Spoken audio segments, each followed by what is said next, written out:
మనమే బండ్లోకి తీసుకెళ్ళాలి, మనమే బండ్లో వేసుకోవాలి. ఇప్పుడు ఉండే వాళ్ళు హెల్ప్ చేస్తారా అంటే హెల్ప్ చేయరు. కోవిటీలు వచ్చితే మాత్రం బాగా హెల్ప్ చేస్తారు. ఇక్కడ ఉండే డ్రైవర్ల కష్టాలు చెప్పుకోలేము. ఇంటి దగ్గర ఉండేవాళ్ళు మాత్రం వీడికేం రావాడు, కోవిడ్లో 40,000 50,000 సంపాదిస్తున్నాడు అనుకుంటూ ఉంటారు. కానీ ఇక్కడ పడే కష్టం ఎవరికి తెలియదు. అలా అని ఎవరు సపోర్ట్ చేస్తారా, ఎవరైనా హెల్ప్ చేస్తారంటే ఎవరు హెల్ప్ చేయరు. సో హాయ్ ఫ్రెండ్స్, ఎలా ఉన్నారు? అందరూ బాగున్నారా? మీరు అందరూ బాగుండాలని మనస్ఫూర్తిగా కోరుకుంటున్నా. మీరు కొద్దిగా సపోర్ట్ చేస్తే నేను కూడా బాగుంటా. సబ్స్క్రైబ్ చేసుకొని మన ఛానల్ని సపోర్ట్ చేయండి. ఈరోజు రేషన్లో మనం ఏమేమి ఇస్తారు, అసలు రేషన్కి వెళ్తే డ్రైవర్ పరిస్థితి ఎలా ఉంటుంది అనేది చూపిస్తా. మన ఇండియాలో ఏమేమి ఇస్తారు, రేషన్లో ఇప్పుడు ఏమి ఇస్తున్నారు అనేది కొద్దిగా కామెంట్ అయితే చేయండి, మనం తెలుసుకుందాం. నేను వచ్చి 1.5 year అవుతుంది కోవిడ్కి, ఇప్పుడు ఏమి ఇస్తున్నారు అనేది తెలియదు. కొద్దిగా కామెంట్ అయితే చేయండి ఫ్రెండ్స్. ఇప్పుడు వచ్చేసి మనం రేషన్కి వెళ్తున్నాం. మనతో పాటు కోవిడ్ వచ్చాడంటే కొద్దిగా మనకి రెస్పెక్ట్ ఉంటుంది. అక్కడ మనతో పాటు కోవిడ్ రాకుండా మనం మాత్రమే వెళ్ళామంటే అక్కడ వాళ్ళు మనకు రెస్పెక్ట్ ఇయ్యరు. అక్కడ పనిచేసే వాళ్ళకు కూడా మనం చులకనగా కనిపిస్తాం అన్నమాట. వాళ్ళు కూడా పని చేయడానికి వచ్చారు, కానీ మనల్ని చులకనగా చూస్తారు. ఇంకో విషయం, ఇక్కడ కోవిడ్లో చాలా రకాల ఐటమ్స్ అయితే ఇస్తారు. మనకు కావాలంటే అవి తీసుకోవచ్చు, లేదంటే మన ఇష్టం, అది మనకి ఏం కావాలో అవి మాత్రమే తీసుకోవచ్చు. కానీ జమియాలో అంటే బయట తీసుకునే దానికన్నా 3% తక్కువ ఉంటుంది అనమాట. అంటే ఇప్పుడు 100 రూపీస్కి 1 లీటరు ఆయిల్ ప్యాకెట్ తీసుకుంటే జమియాలో ఇక్కడ 25 రూపీస్కే ఇస్తారు. అలా ఉంటుంది.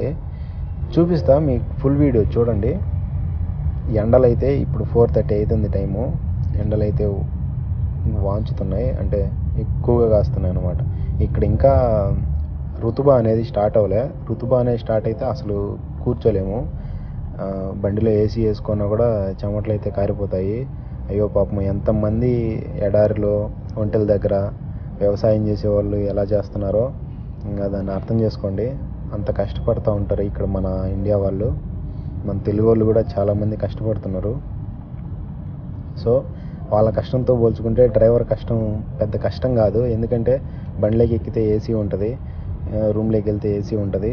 అక్కడ ఎడారిలో అక్కడ చాలా దూరంగా పనిచేసే వాళ్ళకి ఏసీలు అలాంటివి ఉన్నా కూడా వాళ్ళు బయట పని చేయాలి కాబట్టి పాపం ఎండకి వానకి చలికి పని చేయాలి. ఇక్కడ రేషన్లోకి మనతో పాటు కోవిటీ ఈరోజున మా కోవిటీ రాలేదని వాడు లెబనాన్కి వెళ్ళాడు మా సారు. 2-3 months ఇంకా లెబనాన్ నుంచి రారు, అందుకే నన్ను ఒక్కడనే పంపించాడు. మనకి ఐడి కార్డ్ అయితే ఇచ్చాడు. ఐడి కార్డ్ మన దగ్గర ఉంటుంది. నేను తీసుకెళ్ళా. లోపలికి వెళ్ళగానే మనకి ఇలా ఒక నెంబర్ అయితే తీసుకోవాలి, ఎందుకంటే చాలామంది ఉంటారు కాబట్టి మనం నెంబర్ తీసుకుంటే మన నెంబర్ అప్పుడు మనం వెళ్ళొచ్చు.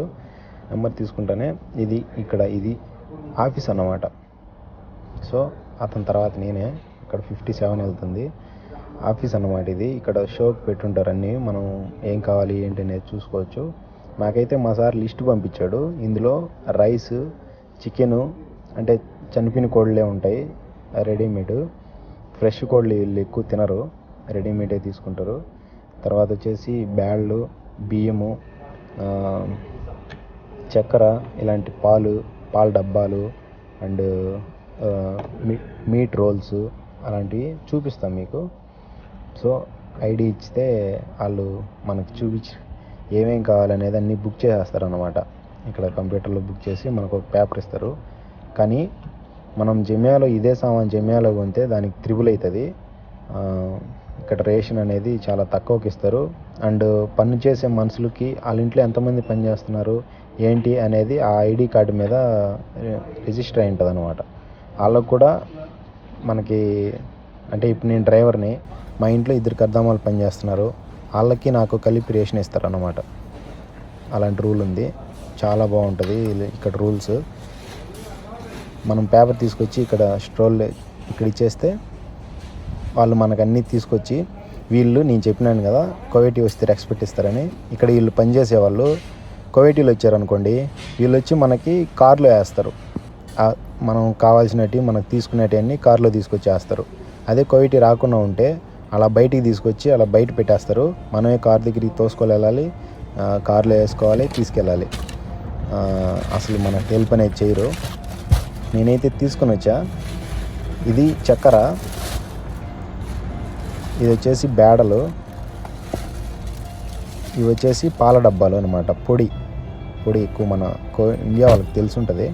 ఇవి వచ్చేసి బియ్యము 40 కిలోస్.